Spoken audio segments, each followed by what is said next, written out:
It's 8:30. Good morning. I'm Ian Crouch with Hunter News. Fresh concerns have been raised about the welfare of ambulance staff after the third death of a Hunter paramedic in 10 years. The Lake Macquarie man, who was in his 50s, took his own life last month, prompting calls for more support services. A recent parliamentary inquiry found an unacceptable level of bullying within the New South Wales Ambulance Service. If you need to talk to someone, call Lifeline on 13 11 14.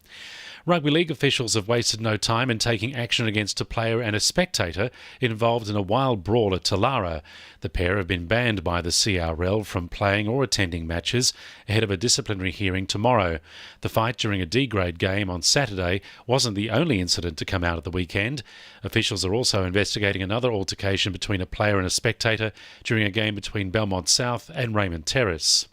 A motion will be moved to tonight's Newcastle Council meeting, which could see pensioners given a $100 annual rate rebate. The independents will push for the change, inspired by a similar reduction at Sydney's Blacktown Council, aimed at reducing financial strain on elderly people who've already paid significant rates throughout their life in Newcastle. Next financial year, council rates will rise by 8%, while the Hunters pensioners are already given a $250 rebate, which is mandated by law. Independent councillor John Church says council has the funds to make it happen. Well, we understand that the council budget, which is currently on display, is forecasting a surplus of $6.5 million. We've been told by council staff that this measure would cost around $1.1 million, so it's well within council's means. It will be the end of an era tomorrow when the Newcastle Maritime Museum closes for good. Members of the Maritime Museum Society voted to place the iconic facility into administration due to mounting costs and a lack of volunteers. It's hoped the Newcastle Museum will take on the Society's collection of maritime history. Federal funding has been provided to a new suicide prevention program in the Hunter. The Wayback Support Service provides non-clinical care and practical support to help people recovering from an attempted suicide.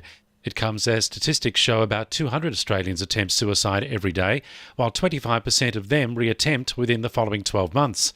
Hunter Primary Care Mental Health Executive Katrina Delamoth says it's clear the service is needed. Wayback Support Services provides non-clinical support for up to 3 months after an attempt, and this helps them connect to clinical services and any other services that they may need in that time, to kind of get back on track and try and overcome, I guess, some of the difficulties that caused them to attempt in the first place. It's hoped the newly married royal couple will visit the Hunter Valley during their trip to Sydney for the Invictus Games in October. The Telegraph reports the state government will propose a regional city visit to the palace itinerary. Bathurst and the Hunter Valley are being tipped as possible tour locations, but no final decision has been made. Sport for our sponsor, PRD Nationwide East Maitland. The Socceroos pre-World Cup camp has begun in Turkey and features Newcastle dynamo Dimi Petratos. The 25-year-old will have to prove his case if he wants to feature in the final squad, with a group of 26 set to be whittled to 23 in 2 weeks' time. President of the Newcastle and Hunter Rugby Union, Bill Clifton, says they're working with Lake Macquarie and says he's willing to tolerate lopsided scorelines as long as there's no safety concerns for the Roos players. Lake Macquarie's viability in Premier Rugby is under question after they conceded 100 points for the second time this season, going down 113-14 to Wanderers on Saturday. Board members will review video of the Roos first grade and second grade games from the weekend, with a focus on the safety elements around scrums, mauls and contact. And Newcastle's Australian junior representative Cassidy McLean will join the Bendigo Spirit for the next Women's National Basketball League season.